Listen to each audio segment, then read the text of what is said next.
Pollen Ndlanya has sent a clear and timely message to Gaston Sirino, and it could define the midfielder's future at Kaizer Chiefs.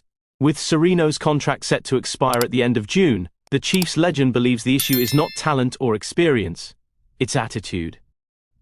Sirino's 2-year deal at Kaizer Chiefs is approaching its conclusion after his move from Mamelodi Sundowns ahead of the 2024-25 season. At 34 years old, this is a critical point for both player and club. Chiefs must now decide whether to extend his stay or move in a different direction as they continue reshaping the squad. During his spell at Naturena, Sirino showed flashes of the quality that once made him one of the most influential midfielders in the PSL. His vision, composure on the ball, and ability to control tempo were evident, especially in high-pressure moments. But here's what many fans are missing. Those performances were not consistent enough across the season.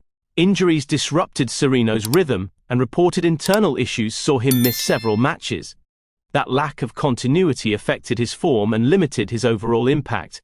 For a club seeking stability and momentum, availability and consistency matter just as much as technical ability. This is where the story gets serious. Despite those challenges, Sirino delivered when it mattered most. He played a vital role in Kaizer Chiefs' Nedbank Cup triumph, their first major trophy in 10 years. He scored 2 goals in the competition, including one in the 2-1 final victory over Orlando Pirates. That moment alone underlined his experience and ability to perform on the biggest stage. And this changes everything. Speaking about Sirino's future, Kaizer Chiefs legend Pollen Ndlanya was clear in his assessment. According to the former Bafana striker, Sirino still has what it takes to contribute at Chiefs, but there is one condition. Ndlanya believes the Uruguayan must change his attitude if he wants to earn a contract extension. In Ndlanya's view, the quality is still there, and the experience is valuable for a club with younger players. However, professionalism, discipline, and alignment with the club's direction are non-negotiable. The final decision, he stressed, rests with the Kaizer Chiefs management. Do you agree with that view? Let me know in the comments. From a broader perspective, this decision highlights the balance Chiefs must strike going forward. Do they prioritize experience and short-term impact, or do they look to refresh the squad with players who fit a longer-term vision? Sirino's case sits right at the center of that debate. Ndlanya also weighed in on Kaizer Chiefs' approach to recruitment, especially as rivals Orlando Pirates and Mamelodi Sundowns continue to dominate headlines with new signings. But here's the key point.